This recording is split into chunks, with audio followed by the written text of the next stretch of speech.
Hi everyone, welcome to Rajitha blogs.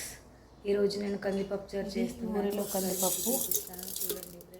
ఒక 2 కప్పులు తీసుకున్నాను. దీన్ని మంచిగా వాష్ చేసుకోవాలి. నీట్గా మంచిగా వాష్ చేసుకున్నాను కందిపప్పు. ఇప్పుడు కొన్ని వాటర్ వేసుకుందాం కుక్కర్లో. ఒక 2 కప్పులన్నీ వేసుకోవాలి, అంతే సరిపోతుంది. 1 టీ స్పూన్ పసుపు వేసుకుంటున్నాను. ఇందులోకి ఒక ఆనియన్, ఒక 2 పచ్చిమిర్చి, ఒక చిన్న 2 టమాటాలు వేస్తున్నాను ఫ్రెండ్స్.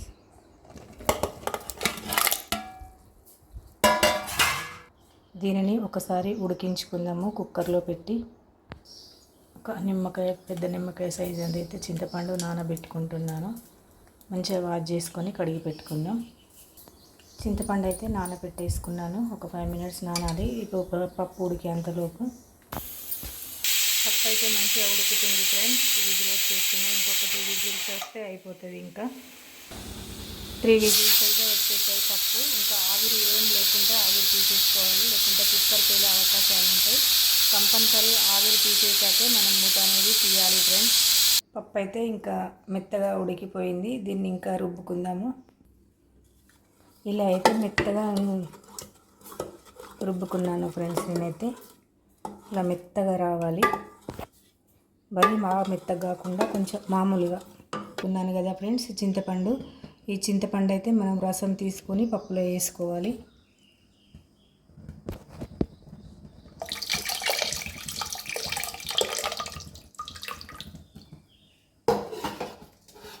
చింతపండు రసం అయితే తీసుకున్నాను.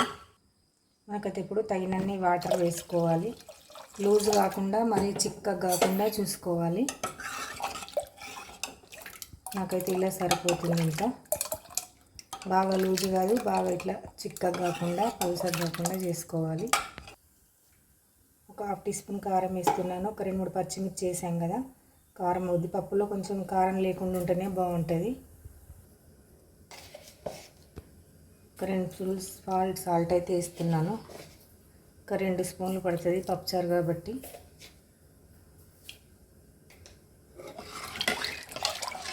మంచి కలుపుకోవాలి. కారం ఉప్పు వేసాక ఇలా లూజ్ అయితే సరిపోతుంది. ఇంకా ఎవరి ఇష్టం వాళ్ళు. కొంచెం ఇట్లా చిక్కగా కావాలనుకున్న వాళ్ళు కొంచెం వాటర్ తక్కువ వేసుకోవాలి. ఇట్లా లూజ్ కావాలనుకున్నవారు వాటర్ ఎక్కువ వేసుకుంటే సరిపోతుంది. వాష్ చేసి పెట్టుకున్న ఒక 2 కల్లేమాకు రెక్కలు అయితే వేసుకుందాము. మంచిగా మరగబెట్టాలి దీన్ని. ఒక 5 మినిట్స్ అన్న మంచిగా మరగాలి. పప్పు అనేది మంచిగా మరుగుతూనే టేస్ట్ ఉంటుంది ఫ్రెండ్స్. ఒక 5-6 ఎల్లిపాయలు దంచుకోవాలి. కొంచెం జీలకర్ర వేస్తున్నాను. దీన్ని అక్కలు ముక్కలుగా దంచుకోవాలి. కచ్చా పచ్చాగా దంచిన తర్వాత ఇలా దంచుకోవాలి. ఎల్లిపాయ, జీలకర్ర కచ్చపచ్చాగా దంచుకున్నాను. చూడండి, ఇలా కచ్చపచ్చాగా దంచుకోవాలి. పప్పు అయితే ఇప్పుడే మరగడం స్టార్ట్ అవుతుంది ఫ్రెండ్స్. ఈ పప్పు అనేది ఒక 2-3 మినిట్స్ మరిగిన తర్వాత మనం ఇంతకుముందు ఎల్లిపాయ జీలకర్ర పేస్ట్ రెడీ చేసుకున్నాం కదా, ఒక 5 మినిట్స్ మగ్గిన తర్వాత అప్పుడు జీలకర్ర పేస్ట్ వేసుకున్నాము. ఇప్పుడైతే జీలకర్ర ఎల్లిపాయ దంచి పెట్టుకున్నాం కదా పేస్ట్, అదైతే పప్పులోకి వేసుకుందాం. ఎల్లిపాయ జీలకర్ర పేస్ట్ వేస్తున్నాను. కచ్చపచ్చాగా దంచుకొని పప్పు మసిలేటప్పుడు వేయాలి ఎల్లిపాయ జీలకర్ర పేస్టు. పప్పు అనేది చాలా టేస్ట్ ఉంటుంది ఫ్రెండ్స్. ఇది మాత్రం మిస్ కావద్దు. పప్పు చారులో ఎల్లిపాయ జీలకర్ర పేస్ట్ అనేది చాలా ఇంపార్టెంట్. ఇది వేయడం వల్ల చాలా టేస్ట్ వస్తుంది. వేయకుండా చూడండి, ఒకసారి జీలకర్ర ఎల్లిపాయ పేస్ట్ వేసి చూడండి ఎంత టేస్ట్ ఉంటుందో పప్పుచారు. పప్పు అయితే ఇంకా ఆల్మోస్ట్ అయిపోయినట్టే. ఫ్రెండ్స్. మరిగిపోయింది. ఇంకా ఒక 2 మినిట్స్ అలా ఉంచేసి ఇంకా పోపు పెట్టుకుందాము. అయితే పోపు పెట్టుకుందాం ఫ్రెండ్స్ పప్పుచారులోకి. నేనైతే ఒక 2 టీ స్పూన్స్, దీంతో 2 టీ స్పూన్స్ ఆయిల్ తీసుకున్నాను.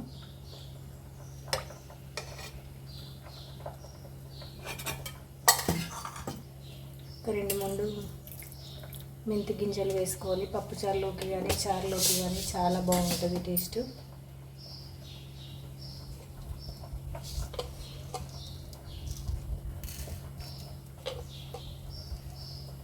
జీలకర్ర వేసుకుంటున్నాను ఫ్రెండ్స్.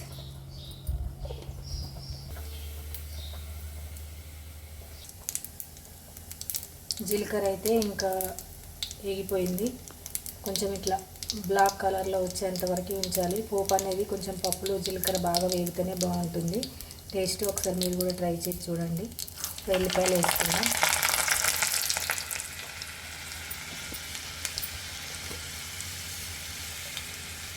కొంచెం ఆవాలు వేసుకున్నాను.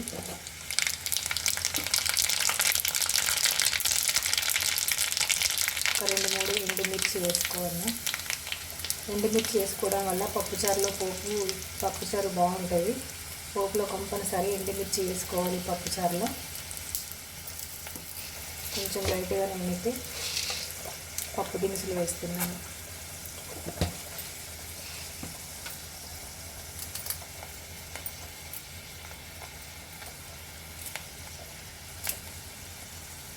లైట్గా కొంచెం కరివేపాకు వేసుకుంటున్నాను.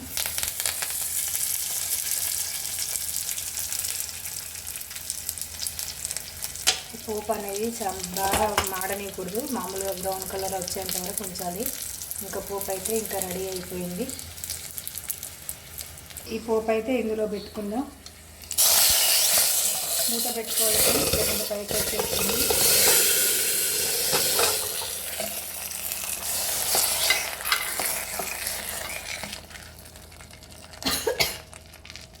ఇంకా పప్పుచారు అయితే రెడీ అయిపోయింది ఫ్రెండ్స్. నేనైతే ఇంకా లంచ్ చేస్తున్నాను. మీరు లంచ్ చేశారా? ఇప్పుడు ఒకసారి కందిపప్పు చారు చేశాను కదా, దాన్ని అయితే మనం ఒకసారి చూద్దాము ఎలా ఉందో. వేడివేడిగా ఉంది ఫ్రెండ్స్.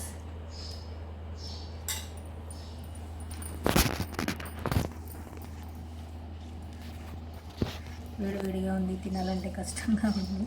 మీకోసం తిని చూపిస్తాను టేస్ట్ ఎలా ఉందనేది.